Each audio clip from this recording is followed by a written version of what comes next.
ನಮಸ್ಕಾರ ವೀಕ್ಷಕರೇ, ಸುಪ್ರಭಾತ. ತಮ್ಮೆಲ್ಲರಿಗೂ ನಿಮ್ಮ ನೆಚ್ಚಿನ ಅಚ್ಚುಮೆಚ್ಚಿನ ಬೃಹತ್ ಬ್ರಹ್ಮಾಂಡ ಕಾರ್ಯಕ್ರಮಕ್ಕೆ ಪ್ರೀತಿಯ ಅತ್ಯಾತ್ಮೀಯ ಸ್ವಾಗತ.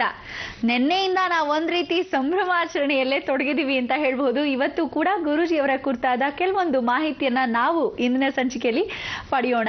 ಮೊದಲಿಗೆ ಗುರೂಜಿಯವರನ್ನ ಕಾರ್ಯಕ್ರಮಕ್ಕೆ ಸ್ವಾಗತಿಸಬಿಡೋಣ. ಶ್ರೀಯುತರು ಶ್ರೀ ಸಂಪೂರ್ಣ ಸನಾತನ ಧರ್ಮ ಸಂರಕ್ಷಣಾ ಸಮಿತಿಯ ಸಂಸ್ಥಾಪಕರು ಹಾಗೂ ಶ್ರೀ ಸಂಪೂರ್ಣ ವರಮಹಾಲಕ್ಷ್ಮಿ ಸಂಸ್ಥಾನದ ವ್ಯವಸ್ಥಾಪಕ ನಿರ್ದೇಶಕರು, ನಮ್ಮೆಲ್ಲರ ನೆಚ್ಚಿನ ಪ್ರೀತಿಯ ಗುರುಗಳು ಶ್ರೀ ನರೇಂದ್ರ ಬಾಬು ಶರ್ಮಾ ಗುರೂಜಿಯವರು.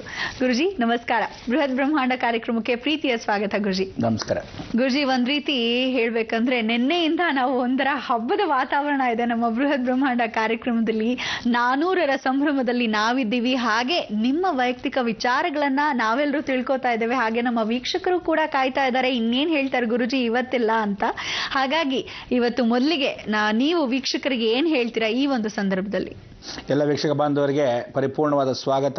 ನಿಮ್ಮೆಲ್ಲರ ಈ ಒಂದು ಬ್ರಹ್ಮಾಂಡ ಲೋಕಕ್ಕೆ ನಿಮ್ಮ ಒಂದು ಬಾಂಧವ್ಯ ಸುಮಾರು 5 ವರ್ಷಗಳ ಕಾಲದ್ದು. ಇಂಥ ಒಂದು ಬಾಂಧವ್ಯ ಎಲ್ಲೋ ನಮಗೆ ಗೊತ್ತಿಲ್ಲದೆ ಇರತಕ್ಕಂಥ ನೀವುಗಳು ಮಾಧ್ಯಮದಲ್ಲಿ ನಮ್ಮನ್ನು ಸಾಕಷ್ಟು ನೋಡಿದ್ದೀರ, ಭಾಳ ಸಂತೋಷ. ನೀವೆಲ್ಲ ಯಾರು ಅಂತಲೇ ಗೊತ್ತಿಲ್ಲದೆ ಇದ್ದರೂ ಸಹ ಆ ಋಣಾನುಬಂಧ ರೂಪೇಣ ಪಶುಪತಿ ಪತ್ನಿ ಸುತಾಲಯ ಅಂತ ಹೇಳ್ತೀವಲ್ಲ, ಹಾಗೆ ಎಲ್ಲೋ ಯಾವುದೋ ಜನ್ಮದ ಋಣ ಅನಿಸುತ್ತದೆ.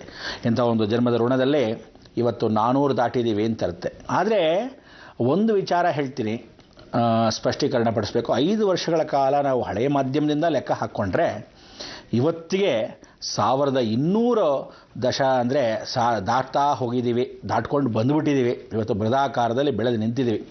ಮುಂದಕ್ಕೆ ಎಲ್ಲಿವರೆಗೂ ಋಣಾನುಬಂಧ ರೂಪೇಣ ಪಶುಪತಿ ಪತ್ನಿ ಸುತ್ತಾಳೆ ಅಂತ ಗೊತ್ತಿಲ್ಲ, ನೋಡೋಣ. ಹಾಗೆ ಎಷ್ಟೋ ಜನಕ್ಕೆ ಒಂದೊಂದ್ಸಲಿ ಹೇಳ್ತೀವಿ ಅಯ್ಯೋ ಋಣ ತಿರೋದ್ರೆ ಹೊರಡ್ತೀವಿ ಅಂತ.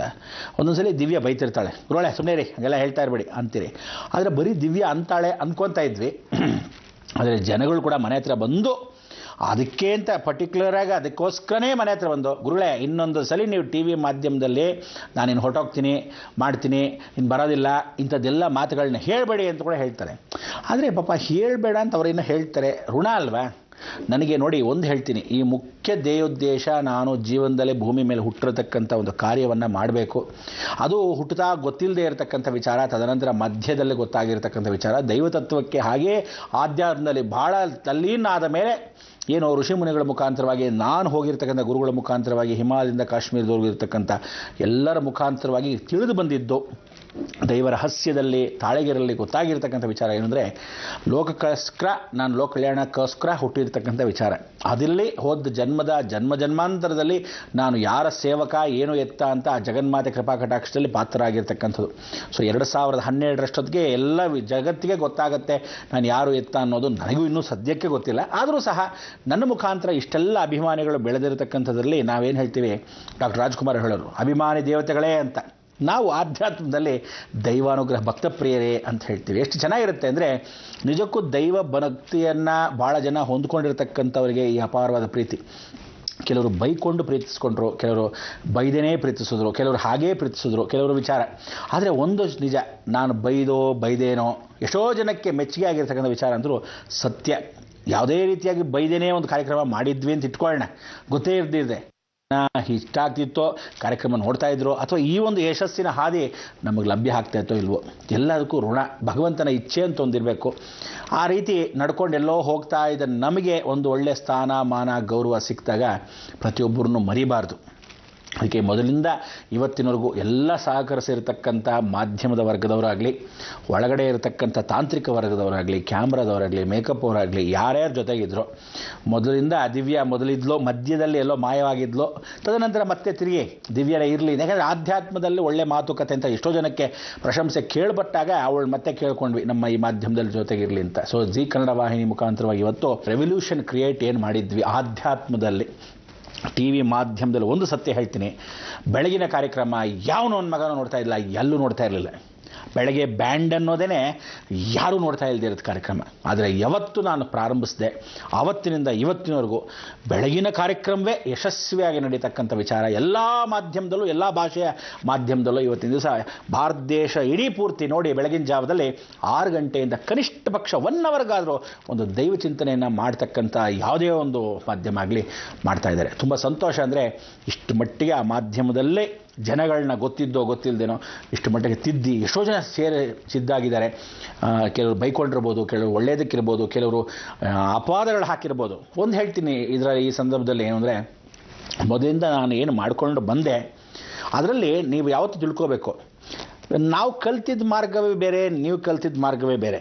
ಟ್ರೈನ್ ನಾನು ಬಾಂಬೆ ಸೇರಬೇಕು ಅಂದಾಗ ನಾನು ಬಸ್ಸಲ್ಲಿ ಬಂದು ಹತ್ತೋ ಇಳಿದೋ, ಜಟಕಾ ಗಾಡಿ ಹತ್ತೋ ಇಳಿದೋ ಅದಾದಮೇಲೆ ಒಂದು ಬಸ್ಸಲ್ಲಿ ಬಂದು ತಿರುಗಿ ಒಂದು ಟ್ರೈನ್ ಹತ್ತಿ ಹಂಗೆ ಬಂದಿರ್ಬೋದು. ನೀವು ಡೈರೆಕ್ಟಾಗಿ ಟ್ರೈನಲ್ಲಿ ಬಂದಿರ್ಬೋದು, ಪ್ಲೇನಲ್ಲಿ ಬಂದಿರ್ಬೋದು, ಗೊತ್ತಿಲ್ಲ. ಒಬ್ಬೊಬ್ಬರು ಒಂದೊಂದು ರೀತಿಯಲ್ಲಿ ಒಂದು ಜಾಗವನ್ನು ಸೇರ್ತೀವಿ. ಅದು ಇಂಪಾರ್ಟೆಂಟು, ಜಾಗ ಸೇರಿದ್ದೀವಿ ಅಂತ. ಆ ಜಾಗದ ವಿಚಾರವನ್ನು ನಾನು ತಿಳಿಸ್ತಾ ಇರಬೇಕಾದ್ರೆ ಹೇಗೆ ಬಂದಿವಿ ಅಂತ ನನ್ನ ಅನುಭವಗಳು, ನನ್ನ ದಾರಿಗಳು ನಾನು ಹೇಳ್ಕೊಬೋದೇ ಹೊರತು ಎಲ್ಲ ರೀತಿಯಲ್ಲ. ನೋಡಿ, ಇವತ್ತು ಸಾಧಾರಣವಾಗಿ ಹೇಳ್ತೀವಿ 13 ವಿಧವಾದ ರಾಮಾಯಣನ ಎಷ್ಟೋ ಪರಿಶೀಲನೆ ಮಾಡಿ ಒಂದು ರಾಮಾಯಣವನ್ನು ಮಾಡಿದ್ರು. ಆಯ್ತಾಯ್ತಾ? ಅಷ್ಟು ವಿಶೇಷವಾಗಿ ಒಂದು ರಾಮಾಯಣ ನೀವು ಆ ಸೀರಿಯಲ್ ನೋಡ್ತಾ ಇರಬೇಕಾದ್ರೇ 13 ರಾಮಾಯಣಗಳನ್ನ ಸೇರಿಸಿ ಇದು ಸರಿನಾ, ಇದು ಸರಿನಾ, ಇದು ಸರಿನಾ, ಅದು ಸರಿ. ಹಾಗೆ ಪ್ರಶಂಸೆಗಿಂತ ಟೀಕೆ ಟಿಪ್ಪಣಿಗಳಲ್ಲಿ ಜಾಸ್ತಿ. ಏನು ಅಂದರೆ ಒಂದೊಂದು ಸರಿ ಅನಿಸುತ್ತೆ ಆ ಟೀಕೆ ಟಿಪ್ಪಣಿ ಕೂಡ ನಮಗೆಲ್ಲ ದಾರಿ, ಹಿಂಗಲ್ಲ, ಹಿಂಗೆ ಜಗತ್ತು ಇದು ಅಂತ. ಇದೆಲ್ಲ ಒಂದು ಜೀವನದ ಪಾಠ ಅಂತ ಇಟ್ಕೊಳ್ಳಿ. ಅಷ್ಟು ಪಾಠದಲ್ಲಿ ಇದೊಂದು ಪಾಠ, ಇದೊಂದು ವಿಧವಾದ ಪಾಠ. ಆದರೆ ಒಂದು ಹೇಳ್ತೀನಿ, ಎಲ್ಲದಕ್ಕೂ ಸರಿ ತಿದ್ದುಪಡಿಸ್ಕೊಳ್ಳೋಕ್ಕೆ ನಾವು ಯಾವತ್ತಿದ್ರೂ ಪರ್ಫೆಕ್ಟ್ ಅಂತ ಹೇಳ್ಕೊಳ್ಳೋಕ್ಕೆ ಸಾಧ್ಯ ಇಲ್ಲ. ಎಲ್ಲ ಮರಗಳು ನಮಗಿಂತ ವೃಕ್ಷಗಳಾಗಿ ಎಷ್ಟೋ ದೊಡ್ಡ ದೊಡ್ಡಾಗಿರ್ತಕ್ಕಂಥ ಕಲ್ಪವೃಕ್ಷಗಳಾಗಿರುತ್ತೆ. ಗಿಡ ಸಸಿ ಮರವಾಗಿ ಮರ ಬಗ್ಗದೇ ಇರತಕ್ಕಂಥ ಒಂದು ಸಂಬಂಧ ಇಲ್ಲವೇ ಇಲ್ಲ. ನಾವು ಯಾವುದಕ್ಕಾದರೂ ಬಗ್ಗಿದ್ದೀವಿ, ಯಾವುದೇ ಒಂದು ಸಂದರ್ಭದಲ್ಲಿ, ಯಾವುದೇ ಒಂದು ಕಾರಣದಲ್ಲಿ ಏನಾದರೂ ಲೋಪದೋಷಗಳಾಗಿದ್ದರೆ ಮಂದಟ್ಟು ಮಾಡ್ಕೊಳ್ಳಿ ಅಂತ ಈ ಮುಖಾಂತರ ಹೇಳಿ. ಆದರೂ ಇಂಥ ಒಂದು ವಾತಾವರಣ ಮಧ್ಯೆ, ಇಷ್ಟು ಟೀಕೆ ಟಿಪ್ಪಣಿಗಳ ಮಧ್ಯದಲ್ಲೂ ಜನಗಳ ಅಪಾರವಾದ ಪ್ರೀತಿ, ನಂಬಿಕೆ, ನಿಮ್ಮೆಲ್ಲರ ವಿಶ್ವಾಸವನ್ನು ಗೆದ್ದಿರತಕ್ಕಂಥ ಈ ಬೃಹತ್ ಬ್ರಹ್ಮಾಂಡ ಜೀ ಕನ್ನಡ ವತಿಯಿಂದ ತಮ್ಮೆಲ್ಲರಿಗೂ ಎಂದೆಂದಿಗೂ ಇದೇ ರೀತಿಯಾಗಿ ಒಂದು ವಾತ್ಸಲ್ಯ. ಮುಂದಿನ ದಿವಸದಲ್ಲಿ ದಯವಿಟ್ಟು ಅಷ್ಟು ಹೇಳ್ಕೊಂಬಂದಿರೋದನ್ನು ಯಾವುದೋ ಗಾಳಿಗೆ ಬಿಟ್ಟಿದೆ. ನೀವು ಇಷ್ಟೊಂದೆಲ್ಲ ಬರೆದು ಮುಂದಿನ ಪೀಳಿಗೆಗೆ ಉಳಿಸ್ಕೊಂಡಿದ್ದೀವ. ಎಲ್ಲೋ ಯಾವುದಾದ್ರು ಒಂದು ಹಾಳಾಗೋಗ್ತಿದ್ದ ವಸ್ತುನ ಮತ್ತೆ ತಿರುಗಿ ಸೆಳೆದು ಹಿಡಿದು ಅದನ್ನು ಮೂಗ್ದಾರ ಹಾಕಿ ಕಟ್ಟಿ ಇಟ್ಕೊಂಡಿದ್ದೀವ ಹಸುಗಳನ್ನ. ಯಾಕಂದರೆ ಒಂದೊಂದು ಕುದುರೆ ಒಂದೊಂದು ಕಡೆ ಓಡಾಡುತ್ತೆ, ಎಲ್ಲ ಕುದುರೆಗಳನ್ನ ಇಟ್ಕೊಂಡಿದ್ದೀವ ಅನ್ನೋ ಒಂದು ಸಾಮರ್ಥ್ಯವನ್ನು ಆ ಭಗವಂತನ ದಯೆಯಿಂದ ನಡ್ಕೊಂಬಂದಿದೆ, ಇಷ್ಟವರೆಗೂ ಬಂದಿದೆ ಅಂತ ಈ ಮುಖಾಂತರ ಹೇಳಿ.